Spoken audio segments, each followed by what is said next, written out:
Initiative is back once again.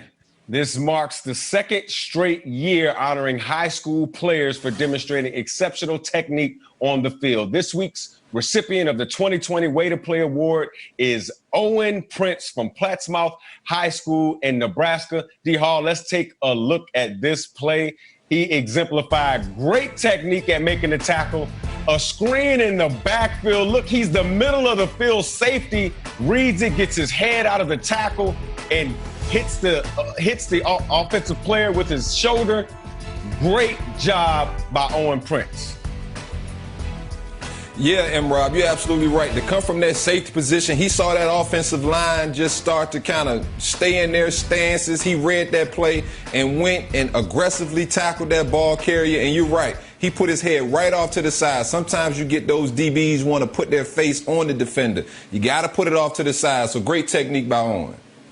Because of his terrific technique, Plattsmouth High School will receive a $1,500 equipment grant through USA Football. It's my honor to give you your first ever ring related to sports. Congratulations. Oh, my goodness. Can I put this on? This ain't the Hall of Fame. You're finally a champion. Wait a second. He gets a trophy. I get a ring. He earned it. Hey, guys, thank you so much.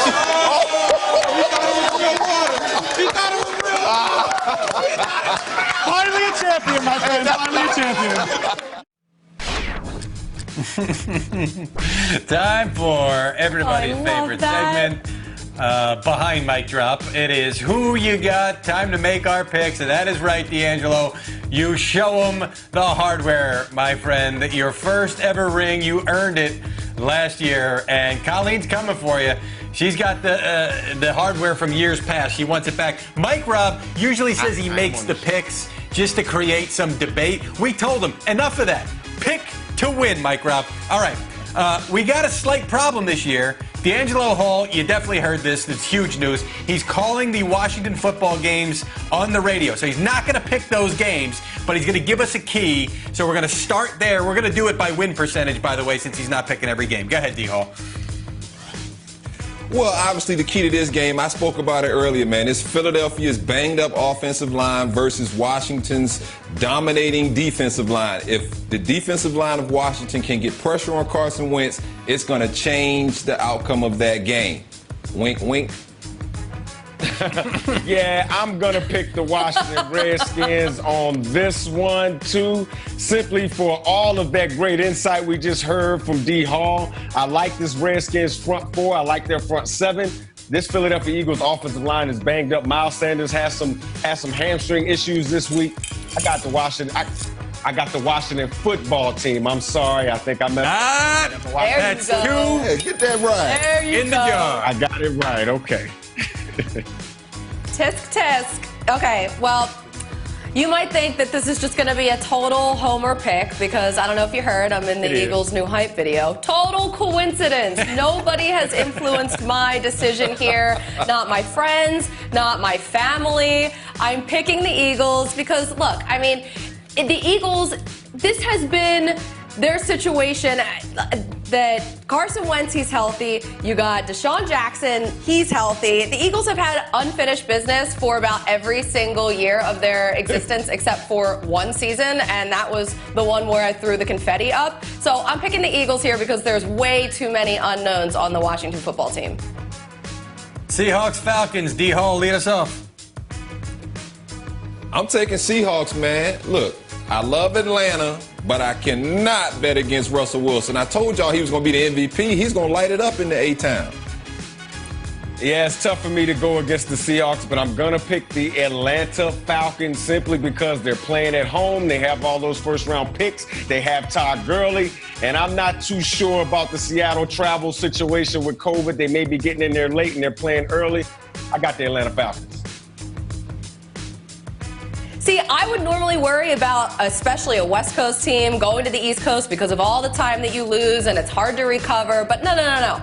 There is way too much going for this Seattle team. They got their running backs healthy now. You got such a clutch quarterback. Your head coach is basically like Ruth Bader Ginsburg. He's timeless. He just keeps showing up. I'm going with the Seahawks in this one. Packers at the Vikings. We picked the division here, who we thought was more likely to win the division. Now let's just focus on this actual game, D'Angelo. Oh, I'm going Green Bay. I told y'all they were going to win the division, so I guess I already know what y'all answers are, because I'm taking the Packers. Yeah, I'm taking the Packers as well. I think Aaron Rodgers lights it up. He's got a fire lit behind him because of Jordan Love's presence. I got the Green Bay Packers. Uh-oh, I'm going Vikings here. Dalvin Cook, Dalvin Cook, Dalvin Cook. Those are my three reasons. I think the Niners are still running all over the Packers right now from that NFC Championship game. Like, if you could just go and check on that, I think that might still be happening, and that's going to happen again for the Vikings at home. Dalvin Cook gets it done for the Vikings. All right, so that's our first set of picks. We got more picks coming your way. Don't you worry. We got a whole another hour coming up of Good Morning Football Weekend. High hopes for the Cowboys in 2020. Why the Stars may be aligned in Dallas coming up. And it's America's favorite game. It's my favorite game, Money in the sure. bank. Who said that? The quotes of the week with a twist. Those picks are money. Hello, everybody. Welcome into Good Morning Football Weekend. I mean, you know what? It just doesn't feel like football season if I'm not with you guys. So now everything feels right. I'm Colleen Wolfe with D'Angelo Hall, Michael Robinson, Mike Garafolo, my main guys. This is so nice to see you. So nice to hang out, talk football again, and just like chill. I feel like this is a nice, relaxed vibe we have going on today, right? Always. What we do. Absolutely. All right. So from relaxed vibes to very excited vibes, because let's talk about these games that we have on the slate tomorrow. They are so good. I mean, there's so many. I feel like I'm overstimulated just looking at this board right here. Vikings-Packers, that's at 1 p.m. Eastern. The Dolphins, they're in Foxborough. And the Browns, they're battling the Ravens there. Oh, and just a little game at 4:25. You may have heard something about this. Tom Brady and Drew Brees as the Bucks visit the Saints. So let's get right into that game there. There's so many intriguing storylines about it, and this was one of them. This was one of the things that we had been following. Mike Evans, he was upgraded his status from doubtful to questionable, which is awesome news there for Tom Brady and the Buccaneers. So, Jeezy, what are you most psyched out of your mind to see in this matchup? Yeah, for me, I'm just going to be looking at the pressure situations, right? You know, if you play a Todd Bowles team, you know you're going to get blitz. You know you're going to get pressure when Todd Bowles teams are actually on the field, right? You look at Todd Bowles teams last year, this Buccaneers team last year, they blitzed second most in the National Football League at almost 50%. And Drew Brees has to be money, as he's always been in past years. He has to be money in these blitz situations. Last year, Drew Brees was #1 in the National Football League, completing almost 75% of his passes against blitzes, 11 TDs against blitzes, and 128 passer rating. That's how you talk teams out of blitzing you. That's how you talk teams out of creating all of those types of pressure. So I expect Drew Brees to have to hit them early and often early in this game. When Todd Bowles sends that pressure, you got to go deep and you got to make them pay for it. D-Hall, what are you looking for here? Oh, I'm looking at Emmanuel Sanders. Look, Drew Brees has never had a #2 like this. Emmanuel Sanders plays like a 1. We saw the impact he had when he went over to the 49ers. I see him having that same type of impact. Michael Thomas, we know what he can do. Imrod mentioned what Drew has to overcome with this blitz. When you have a guy like Emmanuel Sanders who can go out and win one-on-one matchups, it makes it hard. Drew has always had another playmaker right in his running backs and his tight ends. Now when you incorporate that as another receiver opposite Michael Thomas, it really gives this offense an opportunity to open things up, give Alvin Kamara a little bit more room in the run game. But Emmanuel Sanders is a dog, and he will beat 95% of #2 corners in this league. Yep. All right, so that's something to watch for there. I know Garofalo is excited to touch on Tom Brady, but before that, I just want to talk a little bit about this Bucs secondary because I feel like so many people are really down on them. It seems like that is sort of the weak link. That's the trendy thing to talk about. But I think they're going to be better than expected because looking at the numbers from last year, sure, last season the Bucs allowed the second most passing touchdowns in weeks 1 through 11, the most passing touchdowns weeks 5 through 11, but then something happened. To finish out the season, weeks 12 through 17, they allowed just 5 passing touchdowns. That was third fewest in the league. 25 sacks in that span. That was the most in the NFL. 13 takeaways in their last 6 games. They only had 15 in their first 10. They had 13 in their last 6 games. So I think Todd Bowles and this defense really started to gel late in the season, down the stretch, and I think that we're going to see that chemistry and all of that momentum sort of build, especially in that secondary that's young. So now, Tom Brady. All right, we made it this far, and we didn't talk Brady.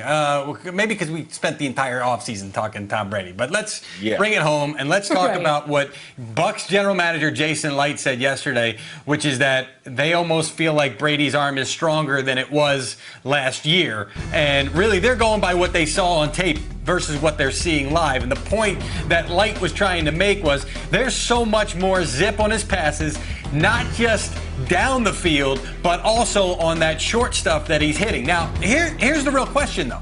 Because in Bruce Arians' offense, and granted it's going to be a mesh of what Brady's used to doing in a lot of ways, getting the ball out quickly, and Arians wanting to push it down the field, these two are going to have to figure out a rhythm with regard to how that's going to play out on offense.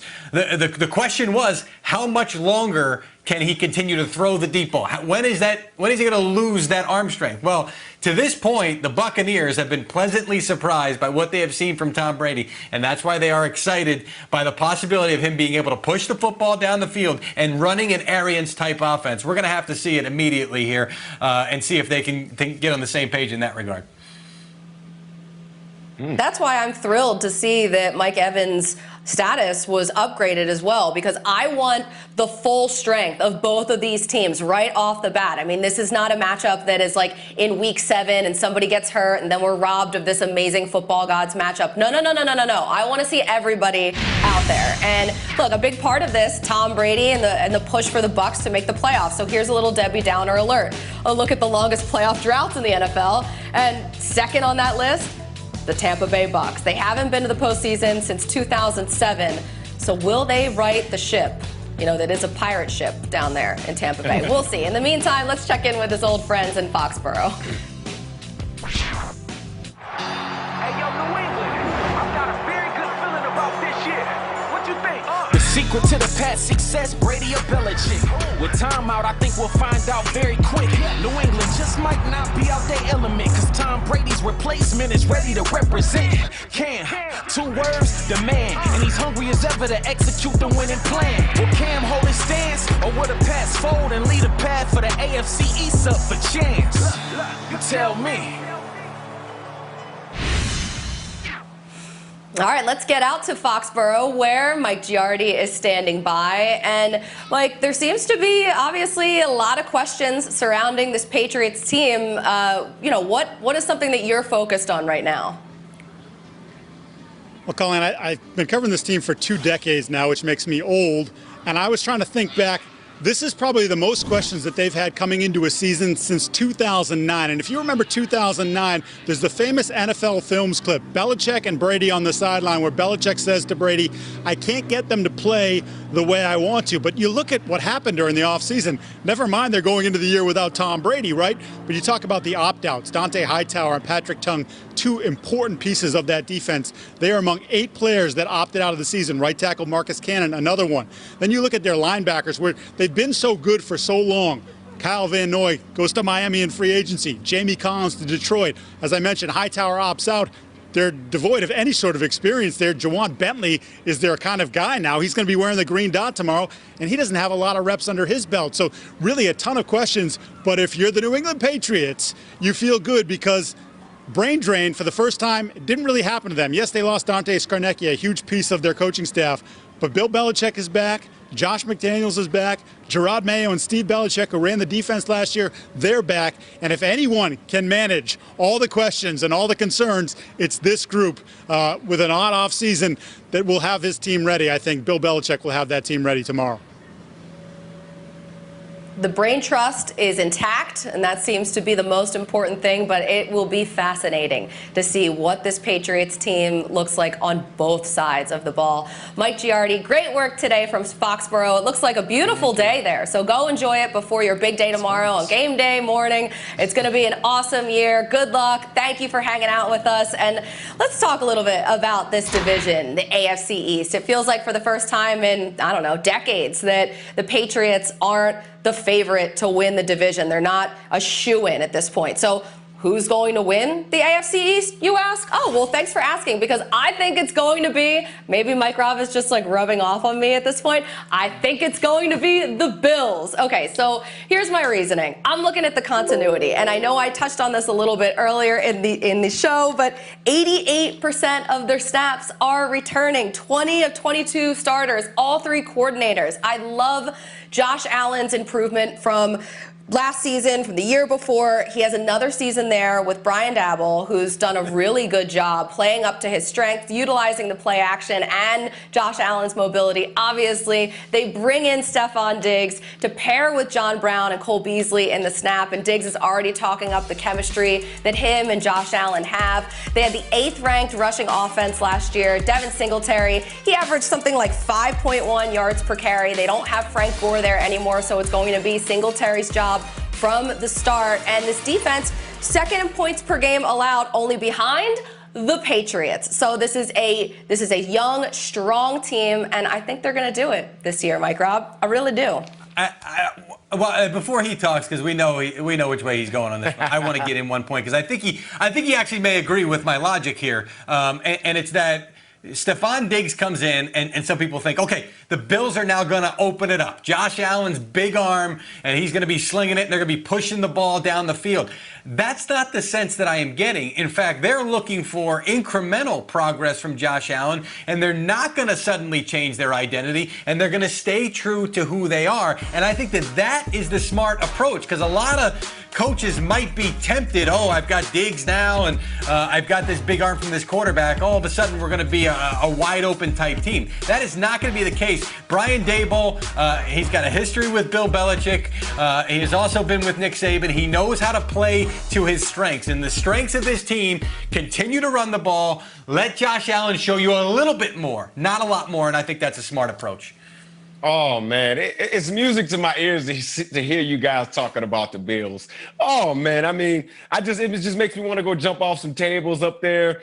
I'm just so happy, man. I'm just so happy. You guys handled the offense. Usually I talk about the offense. I need Josh Allen to do some more meditating and all of those things to calm down so he can make those incremental gains that you talk about, Jeezy. Oh, yes, Stephon Diggs, the master at creating separation. He's not a burner. So, of course, no, he's not going to always be. They're not going to all of a sudden start heaving the ball down the football field. They're going to be better in the mid-range. But for me, I'm going to go into the other side of the football, the defensive side of the football. You got Ed Oliver up front. I mean, this group is good on all three levels of their defense, their defensive line. When you talk about being led by Ed Oliver, getting a push in the middle of that pocket, stopping double teams, becoming a playmaker on double teams. Then you got that big kid, Tremaine Edmonds, that big linebacker who can literally run sideline to sideline, one of the fastest linebackers in the National Football League and one of the most physical linebackers in the National Football League. And, guys, I can't say enough about their safeties. D-Hall, I know you've watched them before. Micah Hyde and Jordan Poyer. Mm-hmm. They're two of the best safeties in the National Football League, not just simply because they're always in the right place, but they tackle well, they cover well, they do all of the fundamental technical things that you have to be good as a defensive back. So for all of those reasons, Sean McDermott, hey, man, great job. Now just go out there and handle business, okay? Go out there and win the AFC East. Let's get it. All right. I'm gonna put my D Hall hat on, right? It's a bald head because we already have that. Yeah, what D Hall is gonna say. Oh, he's back. He's back. Hey, there he is. Hey, I was gonna say all y'all pick the Bills, and you know who I'm gonna pick? the consistent team that lasts 20 years, man. The New England Patriots, man. Are y'all kidding me? We already know what Bill Belichick can do with some of these no-name players. And so, to me, it doesn't matter who the guys are. It matters that they're running this scheme. Coach Belichick has a great way of putting guys in position to do what they do well. That's not going to change, guys. Come on, man. It's New England, man. Y'all tripping. Tom Brady was there for 20 years.